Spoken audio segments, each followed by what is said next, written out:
they said that I owned the stage. Obviously not true. So welcome back to Meltingpot the second time. And this is going to be an amazing day because it's all about saving our planet and sustainability. And we have an amazing host for the whole day. And it's not me, by the way, so you're fine. Okay? Shooky Bidarian is a documentary maker, a film producer, and environmental correspondent. And she's also a thought leader for climate reality and has won the Green Award from Al Gore himself. So I give you Shooky Bidarian.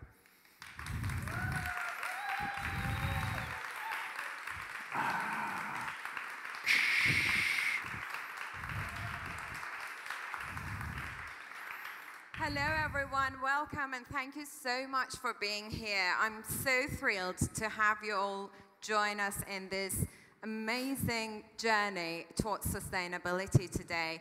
Today's event serves as a platform to foster creative and innovative ideas and just engage with meaningful conversations and discussions, and of course ignite the passion within each of us to make a positive impact on the world around us. So I'd like to kick off today's event with a short presentation on science and solutions to climate change. And since it's a joint presentation, I will have to introduce you, Mark, to everyone. Marka Maslin, he is a professor of climatology at the University College London, and he will be doing the presentation with me. Shall we start? Let's go for it.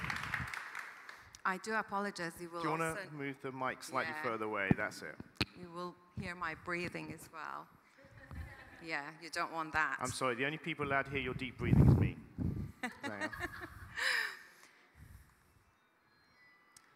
So, Gina McCarthy, the EPA administrator of Obama during his presidency, said something very meaningful that has stayed with me all these years. She said, "The science of climate change is clear, but the challenge is how to make it personal." And for me, climate change became personal in 2011 when the Great Flood happened in Thailand. I was living there at a time in a province called Nonthaburi, and I literally watched my home invaded by water, and eventually I had to evacuate and leave Nonthaburi. I rented a flat in Bangkok, but it was just a matter of time before Bangkok got flooded as well. And so I was trapped inside this apartment for 3 months. And if I had to go out just to buy some food, I had to wade through the water, which was knee-deep. So to have to go through that and experience such an extreme weather event was tough enough, but to see and witness the effect of it on people's lives and livelihood afterwards was absolutely devastating. So I was just curious. I had to know why this event was so extreme and what was the cause behind it. And I started researching, and soon I realized that neither the monsoon season and rainfall nor the tropical cyclone frequency anomalies were sufficient enough to cause the flooding event of 2011 in Thailand, but it was a series of abnormal conditions that contributed to the severity of the event, also known as climate change. So it was then when I truly understood that climate change is the most serious challenge of our time. And it sort of ignited a sense of responsibility in me, and I had to do something about it. So I started my work as an activist with the Ian Somerhalder Foundation, and then through that foundation, I also got to know climate reality. I got invited to join the training in Manila, and well, the rest is a history, I guess. So my story is not as exciting, okay? I didn't have that moment of waking up and realizing that there was a huge flood at my door.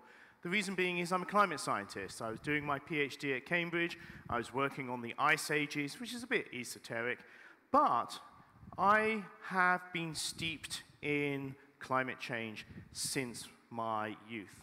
And I've seen climate change get worse and worse. And my research has literally followed that path to try and actually communicate and understand climate both in the past, the present, and the future. So, as you can tell from most of this presentation, I'm the dull one, and Shooka's the exciting one. So with the climate crisis being one of the most serious challenges of our time, there are only 3 questions remaining. Must we change? Can we change? And of course, will we change? So this is the last picture taken by a human being, and it is one of the most amazing images in human history, because until very recently, this was the only image of Earth where the Earth is fully illuminated by the sun. This photo was taken by the last Apollo mission, Apollo 17, in 1972. And this image communicates one of the most important facts about the climate crisis. This is an image of our life-giving, ever so perfect atmosphere. And as you can see, it is not thick, and it does not look like when you walk outside and look up at it, it is not that massive vast of space that we always have in mind. This is our life-giving atmosphere, and as you can see, it is fragile and it is destructible. So, the science of climate change. You would believe the climate deniers, it's so complicated, it's not settled. No, I'm sorry.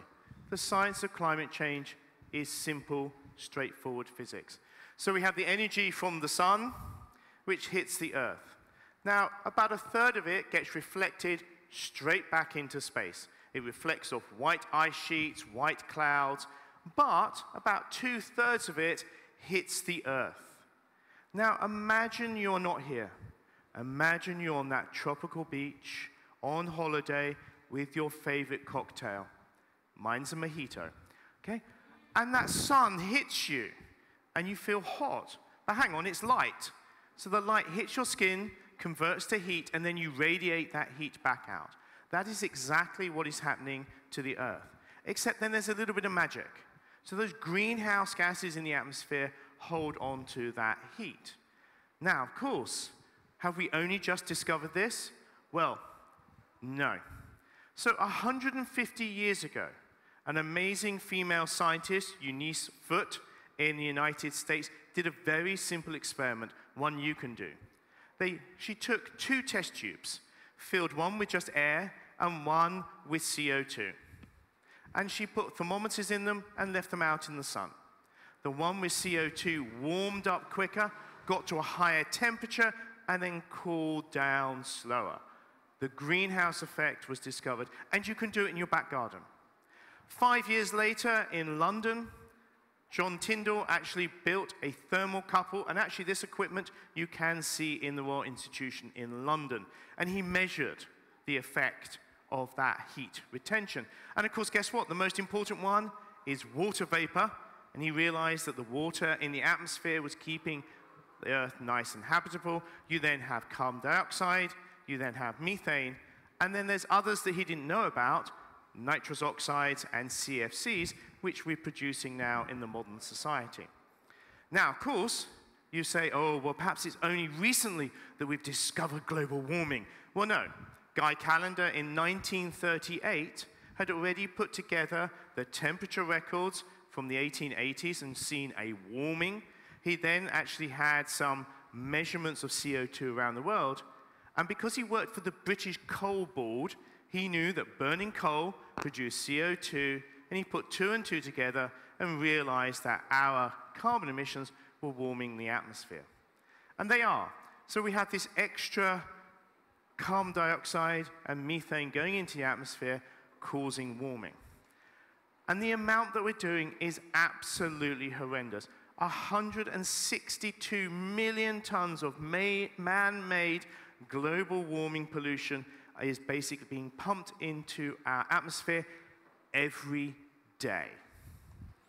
And of course, this comes from a variety of sources. We have our industrial lifestyle, we have our transport. I feel guilty because, of course, we flew here, and land use changes and deforestation. And actually, we now know that 80% of our energy still today comes from the burning of fossil fuels. So, temperature rise. So, we've seen an increase of 1.2 degrees Celsius over the last 100 years. Those are the wonderful wiggly lines. Now, the interesting thing is that, of course, people don't always respond to wiggly lines, which I don't understand. I'm a scientist. What do you mean you don't understand data?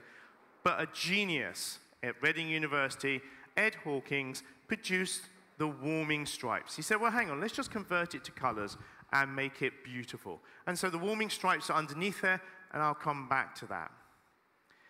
So 21 of the last 22 years have been the warmest years on record. That's 180 years. And out of those, the last 9 years have been the warmest years ever recorded. 2020 is technically the warmest year on record, but last year, 28 countries around the world recorded the highest temperatures for that year ever. And this is the warming stripes for the Czech Republic.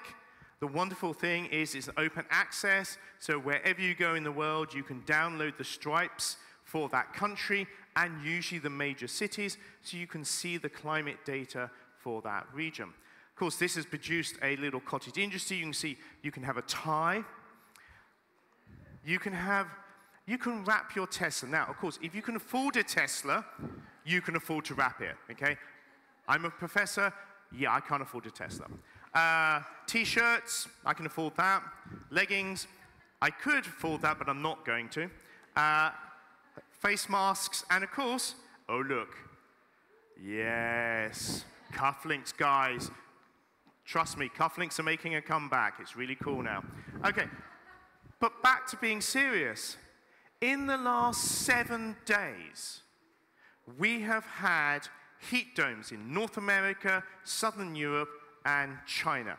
We have had temperatures, Rome, 44 degrees, Sicily, 48 degrees, Death Valley, 51.7 degrees, China, 52 degrees, and possibly 66 degrees in Iran. And of course, Mark, we just talked about the atmospheric heat, but unfortunately, most of this extra heat goes into our oceans. And that can have a dramatic consequence because most of our planet is covered by the oceans. And 93% of this extra heat, thank you, goes into our oceans. I don't know if you can hear me now. Is that all clear? Fantastic. And the warming of the oceans includes the disruption of water cycle, which starts with the evaporation of water vapor off the oceans into the atmosphere, and more moisture in the atmosphere, therefore larger and bigger downpours, as you can see. And of course, the same extra heat that causes the evaporation of water vapor off the oceans into the atmosphere also, at the same time, takes the moisture out of the land. And that is why my slide is not playing. Can we play the... Thank you. And the same extra heat that causes the evaporation of water vapor off the oceans also takes the moisture out of the land, and that is why at the same time we experience record-breaking flood events around the world, we are also experiencing severe, unprecedented droughts around the world in many countries at the same time.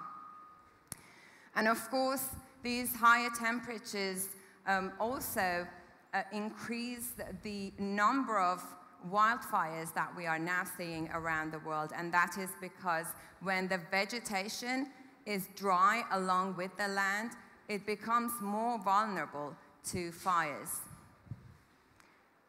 And we can see that the number of climate-related extreme weather events are now going up worldwide.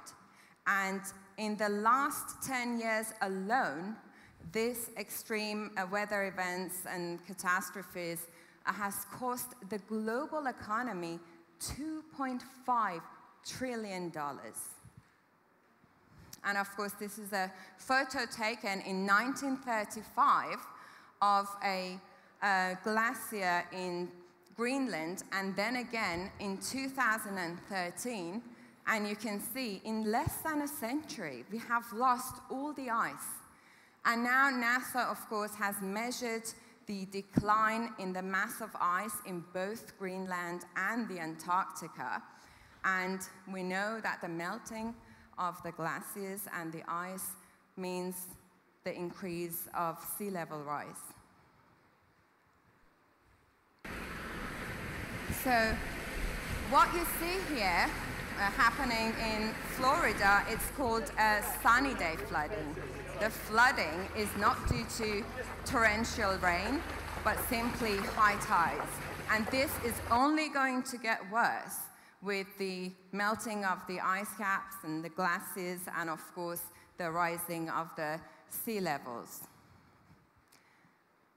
And the warming climate and this extra soil moisture are now contributing to the spread of so many tropical diseases that have never been a problem in the past. We know that the struggle between us humans and the microbes has been going on since the beginning. And we know what works in our favor is longer and cooler winters. Thank you, Shooka. So if we summarize that, current climate change at just 1.2 degrees warming.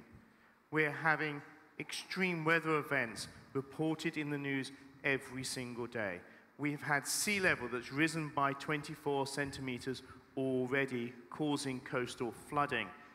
We are having spread of tropical diseases.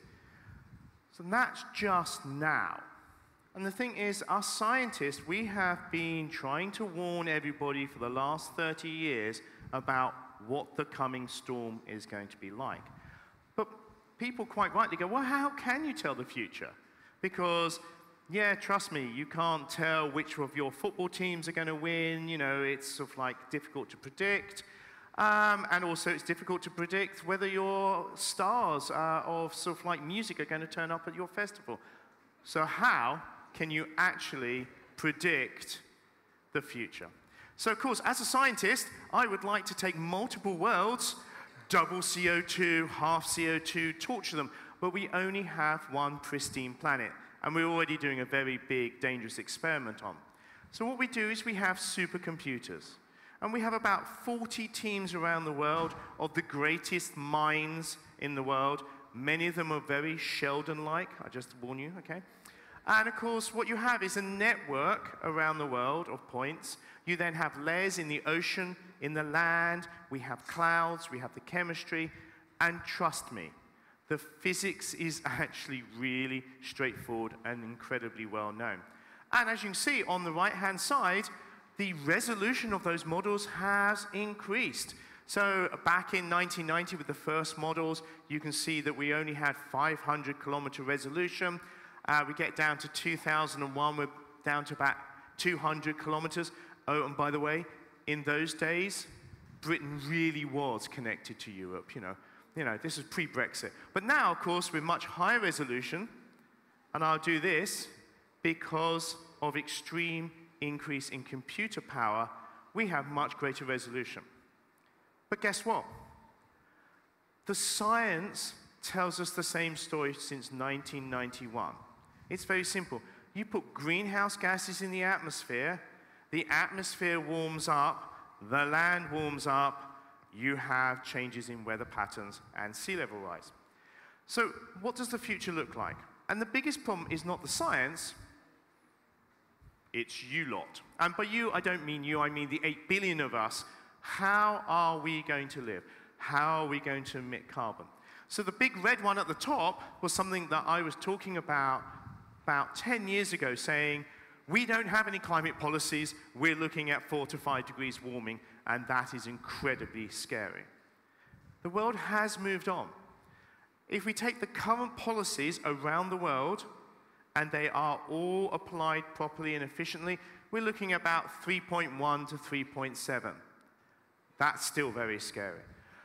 At the COP meeting in Glasgow, countries were asked to pledge. They made promises about what they were going to do in the future.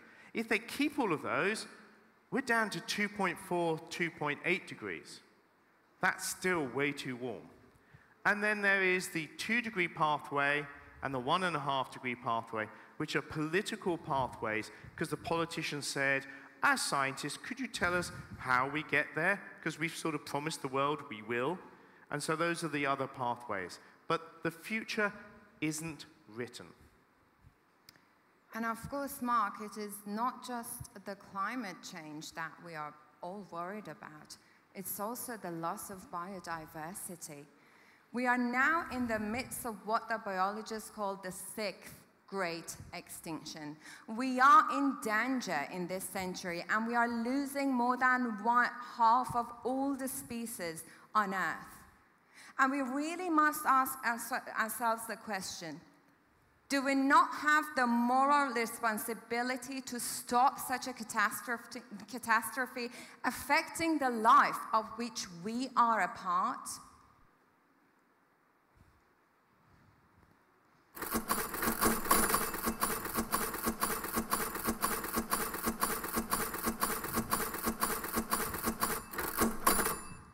I love that slide.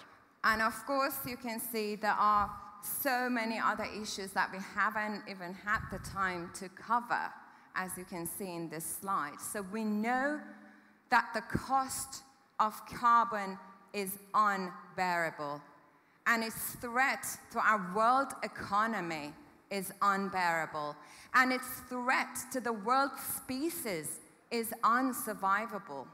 So going back to the question, must we change?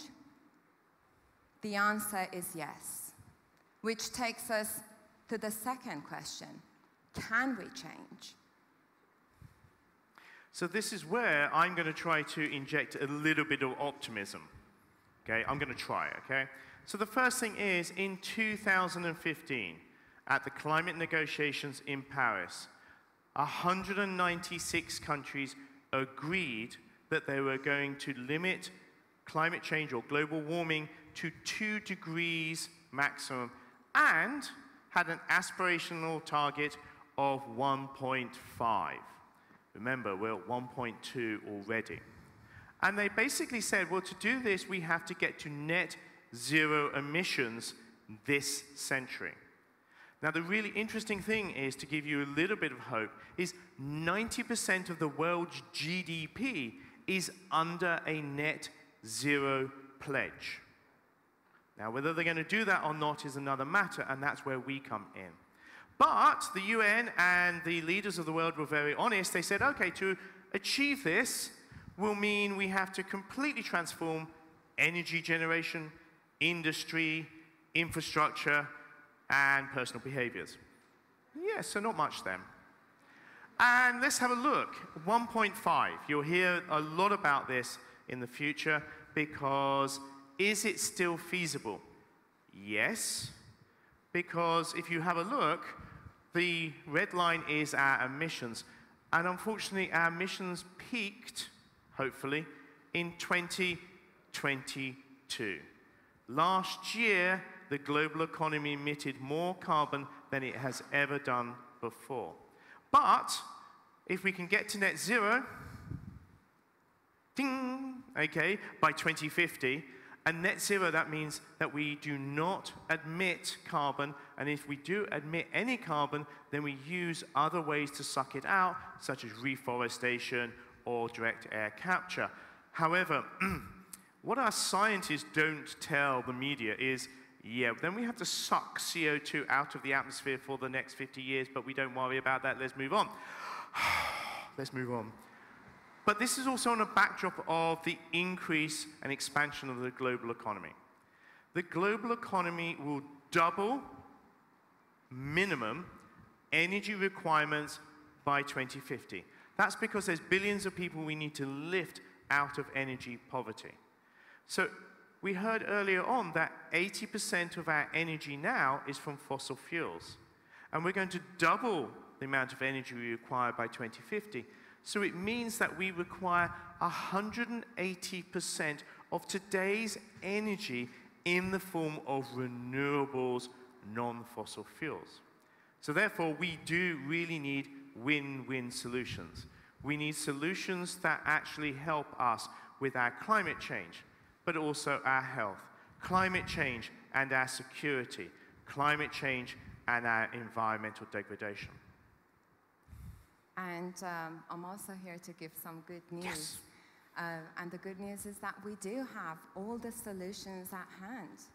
So look at this. 23 years ago, the best projection for what the wind energy would grow to was only 30 gigawatts by 2010. And we managed to exceed that by 31 times over in 2022, which is just amazing. And we know that this amazing energy that we have, we could supply 40 times more energy than what more electricity from wind than what we currently use. And it's amazing, just when you think that we have hit the limit and there is no more we can do. Ladies and gentlemen, look at this. This is the largest wind turbine in the world, and it's just as tall as the Transamerica Pyramid, and it's just fascinating to see that. But then it gets even better. Solar energy is even more exciting, and the best projection for it, for what it would grow to, was only 1 gigawatt by 2010. And we managed to exceed that by 252 times last year. And this is just fantastic. It's a fast-growing innovation, and one of the reasons for that is that the more you install solar panels, of course, the cheaper they get. And again, just like wind, solar is everywhere, and we receive enough energy from the sun every day, every hour, to fill our entire energy need for a whole year. And because of this new green revolution, of course, we can see the market growing in all areas.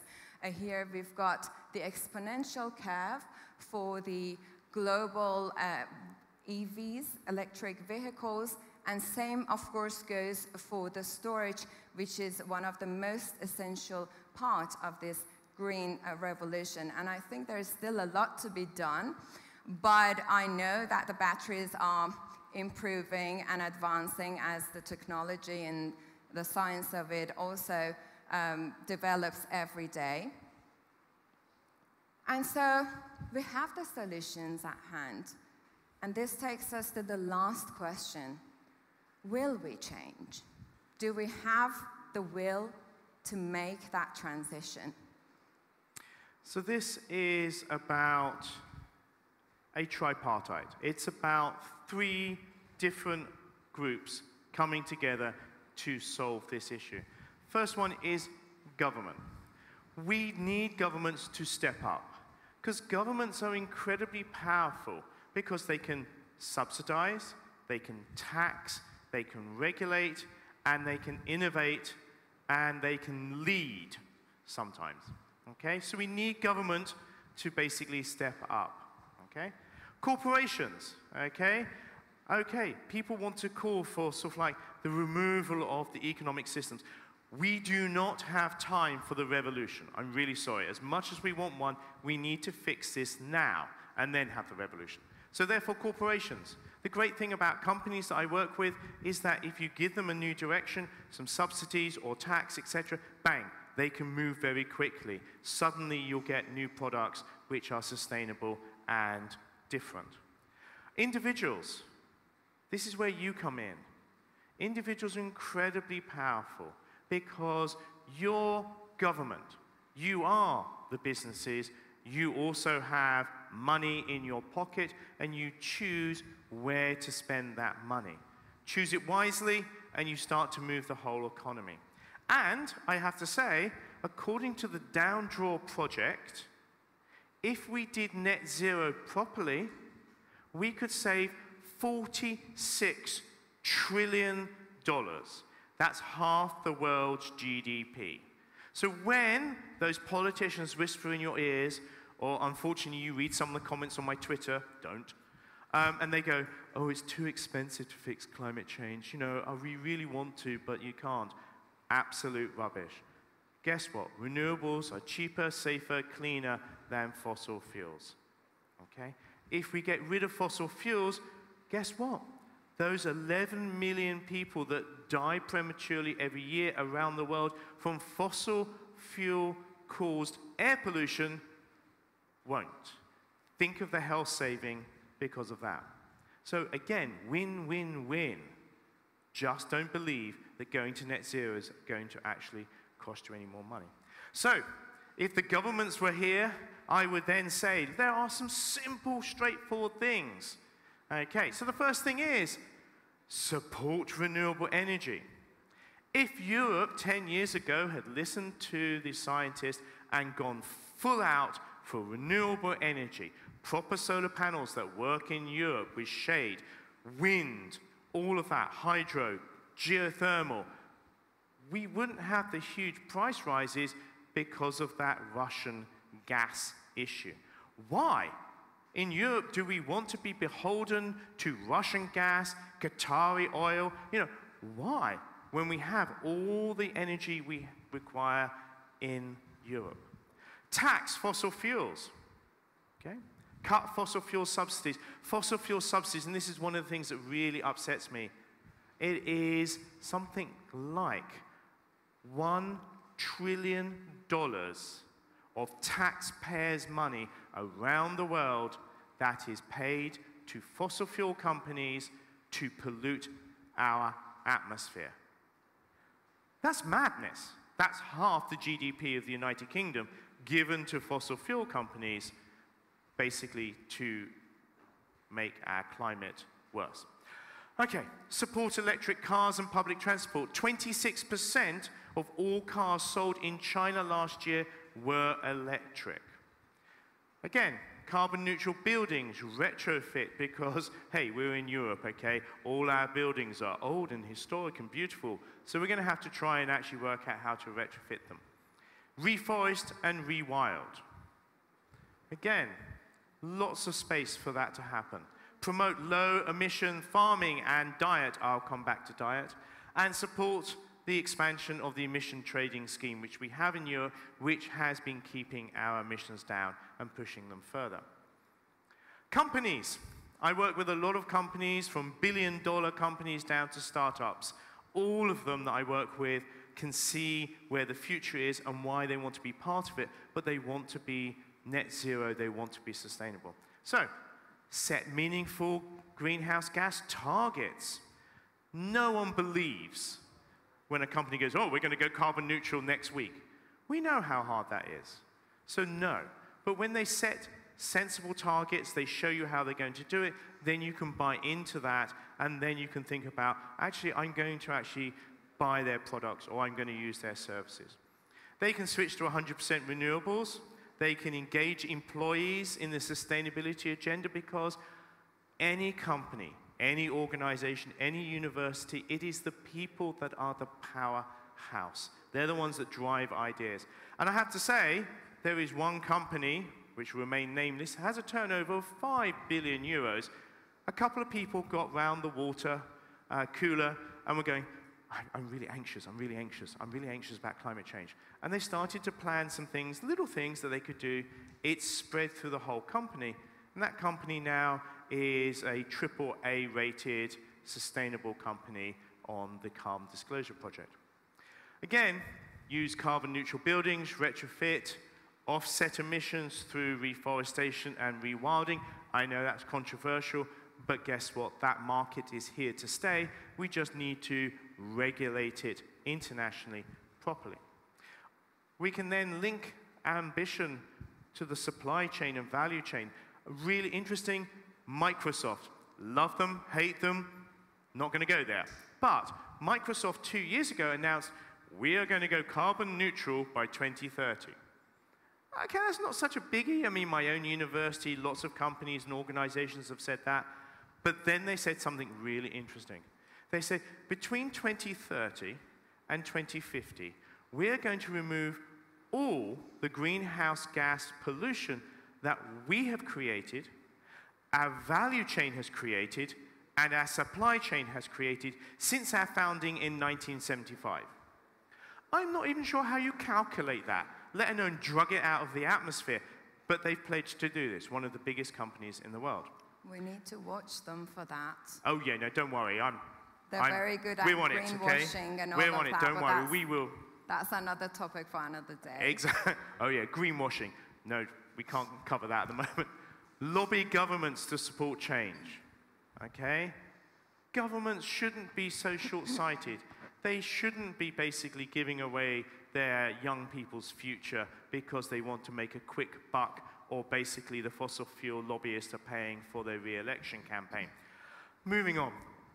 Empower entrepreneurs, okay? Entrepreneurs are so important in this revolution. Next. And I always have to include this is because people want to know, what can I do about it? I feel deeply frustrated about it. And the first thing is, sounds really strange, talk about it, okay? I don't understand why we can go to a music festival and talk about sort of like the wonderful music, etc., and we sort of forget about the greatest threat to humanity. It's like, oh, let's not talk about that. That's not polite. It's very English not to talk about the end of the earth. So talk about it, because when you talk about it, you'll find that your friend will go, oh yeah, no, I'm worried about it too. And then you start to do little things. And the other thing is, you never know where that conversation will end up. And I think sometimes that's a frustration, which is we do these things. We have no idea what influence we have. We don't know that conversation. I've known young people that have nagged their parents who just turn out to be CEOs of big companies, and boom, those have changed. Switch to a more plant-based diet. You'll thank me, you'll live to 100, okay? I don't mean give up meat, okay? You can have a sneaky steak every month or so, but basically look after your body, have more plants. Because we've calculated if the whole world went to a more plant-based diet, a little bit of fish, a little bit of white meat, cut out the red meat because that's going to kill you, okay? Guess what? We use half the land, half the water, and emit half the carbon dioxide. And if we use half the land for producing the same amount of food, we can plant trees on it. Yeah, win-win. Switch to a renewable supplier. I say this, we might have to wait until the energy crisis is over before us individuals can afford to do that. Reduce our consumption, recycle, reuse, start the circular economy at home. Consume with trusted brands, okay? Think about when you go in to a shop, what brands are you going to buy? And we're going to see today lots of wonderful ideas about sustainable fashion, sustainable jewelry, and all brilliant ideas for you. Reduce your consumption, if you can, because guess what? What did we learn from COVID?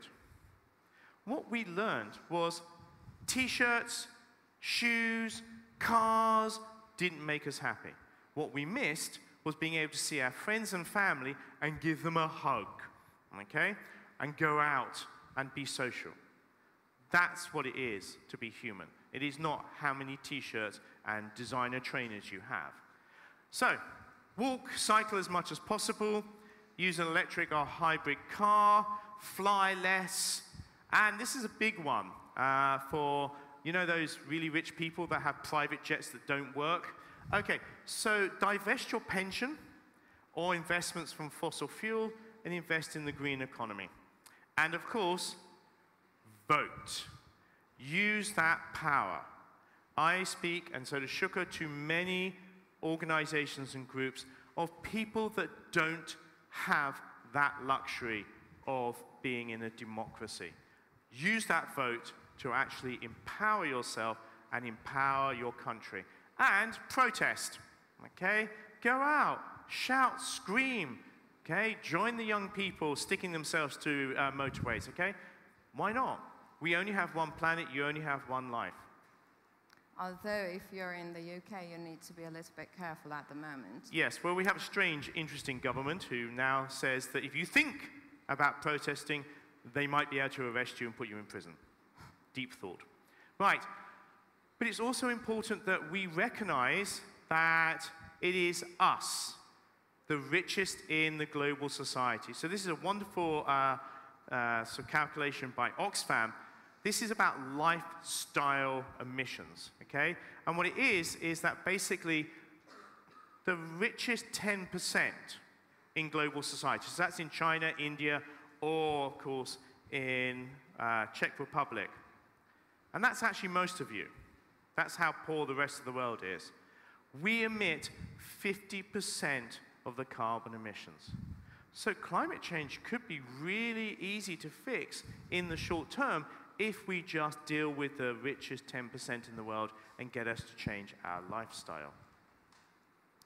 And I think I'm going to touch on the power of individuals again, because we really might not realize it, and we might not have any idea of how powerful each and every one of us are. Not because I work for the Climate Reality Project, I'm going to mention this amazing organization. The Climate Reality Project was founded by the former US Vice President Al Gore in 2006. And ever since, Mr. Gore has trained thousands of climate reality leaders around the world. We have 10 branches in different parts of the world.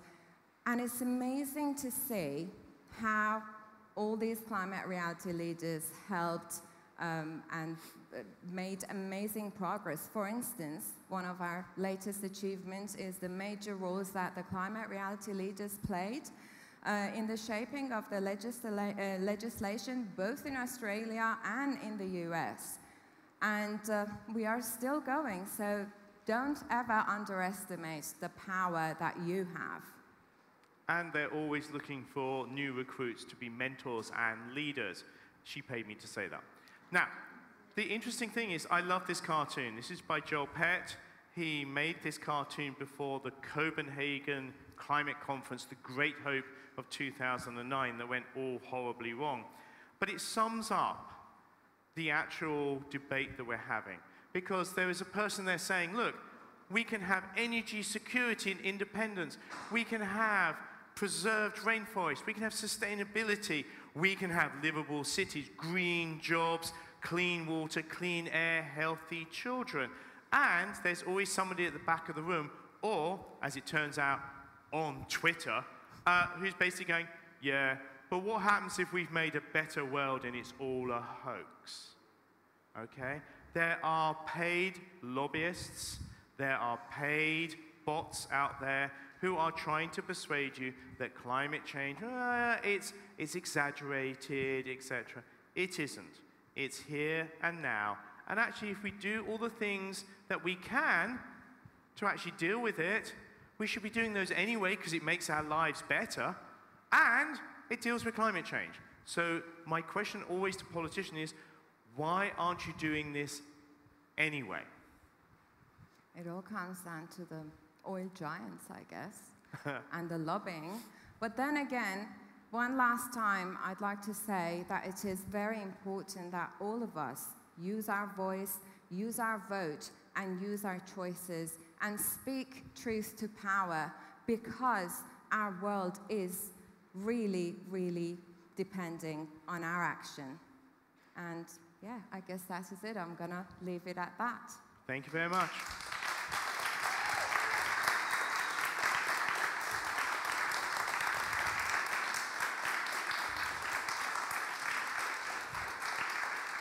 Thank you. I think we have a few moments. We have 15 minutes for perfect. Q&A. For all those difficult Q&A, questions. so just feel free to ask any questions or even share your thoughts on the topics discussed. Anything? Anyone? Oh, yeah, One in the middle there. fantastic. But you The have a microphone is coming, which probably is better than ours. Yeah, thank you very much. My question is about what's your opinion about overpopulation? Yeah, because you talked about carbon, and when I was to India, I was totally shocked how many people, and they have nothing to do. So, what's your opinion about overpopulation? Do you talk about it? Is it a problem or something to solve? So the question is, what about population? And I think this is important to realize. That graph that Oxfam did of showing that it's the richest 10% of the world is really important, because we can support 8 billion people. We have enough food. If you think about it, the FAO says we actually produce enough food for about 10 billion people, but there's only 8 billion people on the planet, and 825 million of them go to bed feeling hungry every night. So what we have is a global society that doesn't share things out fairly. And actually climate change and our huge consumption is about the very richest. And I think that's really important. So yes, we can support a much larger population if we did it with plant-based diets, if we actually shared wealth out, and we didn't have this huge consumption in the richest countries. And so, again, when you look at a country like India, and I remember the Prime Minister, I think it was the Prime Minister who said, if the world had the same carbon consumption as an average Indian, we wouldn't be worried about climate change. So you have to be very careful with that, and it's a rhetoric, and I've seen it. Trust me, the right-wing papers in the UK are awful, where they go, oh, it's all those poor people. It's all those poor people. I want to drive my 4x4, and therefore those poor people should stop having babies. Okay? It's not that. It is about lack of sharing of resources and wealth. It is about trying to lift those people out of extreme poverty at the same time as the very richest billion people in the world stop using the earth up and actually share. And same goes for China as well, and I think I should have included that slide, because when you see that the amount of carbon dioxide generated and produced, the carbon footprint of one Chinese citizen, and compare it to one American citizen or one British citizen, the number is huge. It is shocking. So yes, I mean, I am not really for the population of humans, to be honest. But these are the facts that we have, so we know where we need to be careful, and we know who needs to basically change the way they consume and produce. And can I say one thing about the human population? All the estimates suggest that it will peak just below 10 billion by 2050, and then it will slowly decline. And the really interesting thing is that we are the only species in evolutionary history to control our own population. And we have one major control on that: female education up to secondary school level or above. So we have a species where one half, if they are educated, control fertility and make sure that the planet doesn't have too many people. And I'm saying this as a man. Next question. Thank you very much. Thank you very much for this amazing presentation. I have a slightly more personal question. How, knowing all those things and dedicating your life to actually spreading wisdom about, you know, how it actually is, how do you fight the grief which is inevitably connected to it? How do you actually deal with the frustration with politicians? Because I think this is something that sometimes, knowing the facts, it's very difficult to accept that some people are so stubborn in refusing it. So what are your personal tips? Thank you. I'm going to start as an activist, as a climate activist. And I'm going to say that this is exactly what the politicians want, for us to give up. And that's something we cannot do. Of course, there are times that we are both very disappointed, maybe a little bit pessimistic, because unfortunately, when the papers come out, they write it, I read it and report on it. And sometimes it really scares me, because I see where we're heading. But at the same time, I know that we have all the solutions at hand, and really, it all comes down to that political will that we really can't see at the moment. And that is why we need people like you, and me, and Mark, literally people in every level of society to fight for it. Because, again, it is very important, and we cannot give up, because we know what the planet is going to be like if we give up. And it is frustrating, but again, I think over the years you learn and you try to find like-minded people, and that's when you realize that you are not alone in this. There are so many more concerned people around the world with the same mindset who want the same things.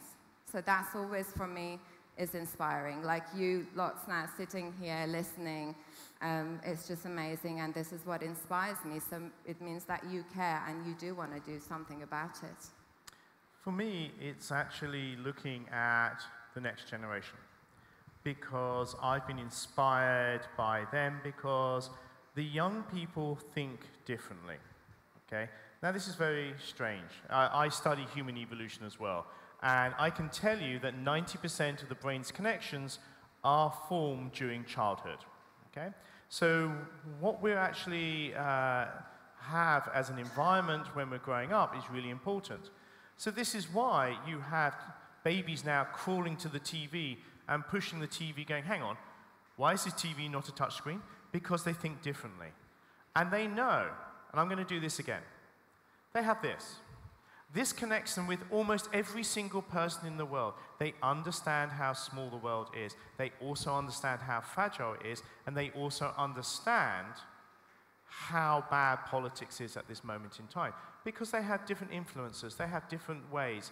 You think, and I love the politicians because they think they're talking to the youth. They have no idea how to get to them, okay, because they have completely different information tracks, okay, which is fantastic. But they also get inspired by those protests.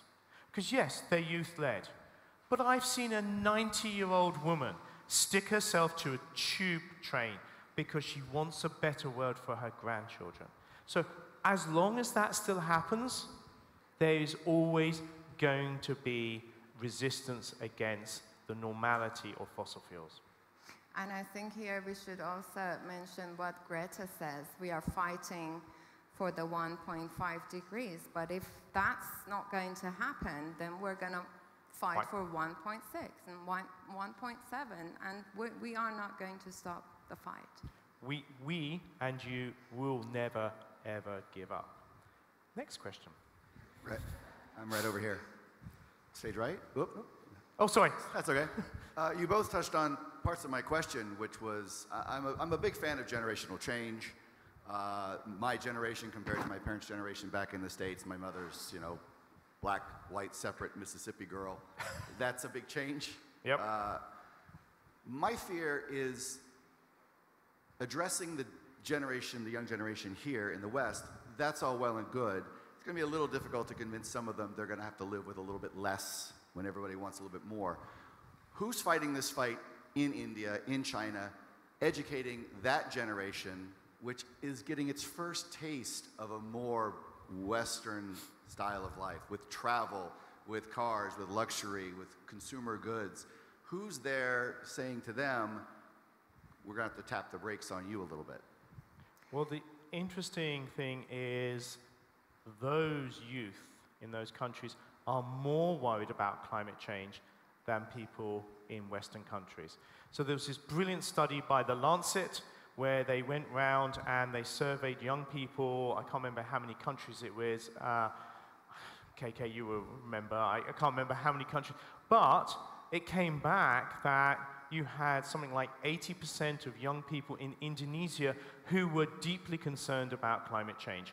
And all of the youth across the whole world blamed their politicians for not doing enough. So I think sometimes we don't realize that they have access to knowledge. They have phones. They have that knowledge. And it doesn't matter if there isn't sort of like political leaders. They're hearing that from people like us. They're hearing it from other great leaders that they have and influencers. So please don't worry. They are very, very aware, and probably more aware because they are very, very vulnerable. And not just that, but it's the fact that they unfortunately, like myself, experience these extreme weather events firsthand. Again, this comes from experience and the colleagues that I work with in India, Bangladesh, in the Philippines. They live with this kind of crisis all the time, and actually most of the time you have the community-led movements and local solutions that are actually the key to solving the problem. Another thing that we always talk about in sustainability, which needs to be acknowledged, is that local knowledge that we need and getting all the community members to help move this forward. Something else that we need to work on. But yeah, I think it's because they are very much aware of it, just because they live it, they experience it, unfortunately, on a daily basis. Where was the next hand? I wonder if there is a threshold when we reach a certain temperature, the humanity will go extinct, like altogether, like the species going like extinct. The species, yeah. You mean the human species? Human species. Okay, that one's for me, isn't it? So I study human evolution, and I'm really sorry, the chances of humans going extinct are really small, because if you look at evolutionary history, what do you need to survive any crisis? Large numbers. There's 8 billion of us. You need to be widespread. We're on every continent except Antarctica. Well, you know, there's a few of us down there. Okay, so we're widespread. There is a lot of us. So the chances of us going extinct are incredibly small. Okay. However, of course, you can read in the newspapers that AI, the revolution, is going to kill us off. Nuclear war, but that's the 1980s. Pandemics. You know, there's all these fear things, but there are way too many of us. So you have to remember that climate change, for me, is about increasing human misery. It's about us having 8 billion people and actually making it worse for the majority of people. So therefore, we have to think about that. We also have to think about an ethical consideration. Earth is our home. And I love Greta Thunberg because she said, yes, our house is on fire. Actually, no. We have this large house, and what is happening is that in different rooms, different continents, we're kicking the shit out of it. Okay? But we only have this one house, and we're going, oh, look, they're doing really bad things over here. Oh, and so are we. We have to actually think about this small globe as our home, and nature and all of those systems provide us with clean water, clean air, you know, all the materials we need for our modern society. So when you go home and you clean and you look after your flat or your house, why aren't we doing that to the planet? And I think, yeah, so human species will never go extinct, but what we need to also always acknowledge and remember is that in case of climate crisis or any environmental issues, unfortunately, it's always the least privileged and the poorest in a community, in a society, that get affected the most by the impact of it. And when you look at the countries, again, it's the poorest countries, it's the global south who are getting affected by what's been pumped up into the atmosphere during the Industrial Revolution by the West, which is again another topic to talk about. Oh, yes. But yeah, so it is again, it comes down to that ethics and that sensation of being human and care for one another, I guess. And for me, when we look at each of the major revolutions in human society, the agricultural revolution, the expansion of Europeans around the world and colonization, you look at the Industrial Revolution, you look at the great acceleration after the Second World War, all of those affected the poorest, indigenous people, vulnerable peoples the most. The next revolution, which we're already in the middle of, we have to do history differently. We have to make sure that those people are supported, looked after, and are taken on that journey with us and aren't the ones that suffer yet again. I think we can take only one more question and we're out of time. This is going to be a killer question, I can tell. Hello, thank you for your presentation. I would like to ask you if you think that today the pressure is really on individuals more than on the big companies or big industries like oil industry or textile industry. Thank you. Great question. Great you question. can start. I'm going to say that no, I understand that it's the companies who try to make us feel guilty as consumers. And I think, again, it comes back to that topic of raising awareness and talking about it. Because if enough citizens on the planet are aware of what's happening, then they will be the responsible citizens who would demand all those things from their governments and from the companies. So we should never, ever be deceived by this concept of it's us. We are the ones consuming plastic. We are the ones doing it. No, it's the big companies, and they are responsible. But we are the ones who need to put pressure on them, put pressure on the world leaders, and demand what we want. And for that, we need to be aware, and we need to be responsible citizens. I'm not sure what to add to that, apart from, I would say, for me, the most important thing is governance, governance, governance. So if you have good government, whether it's local, regional, national, international levels, you have fair laws, you have fair approaches, you have regulations and subsidies that drive companies to do the right thing, you then support citizens in what they would like to do. So for example, if all energy in the Czech Republic was renewable, you don't have to feel guilty. You just plug it in and go, my country's great, okay? Again, you don't have to go, do I choose? The government's made me really stressed, okay? So again, it's coming back to that. We deserve better politicians. You deserve better politicians.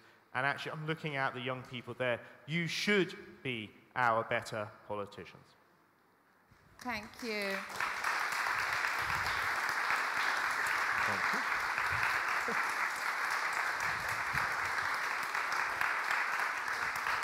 Thank you. Thank you so much for being here and listening to us. I'm hoping that we weren't too boring.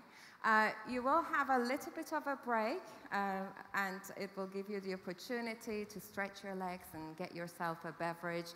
And I will see you back here in about 30 minutes. Thank you.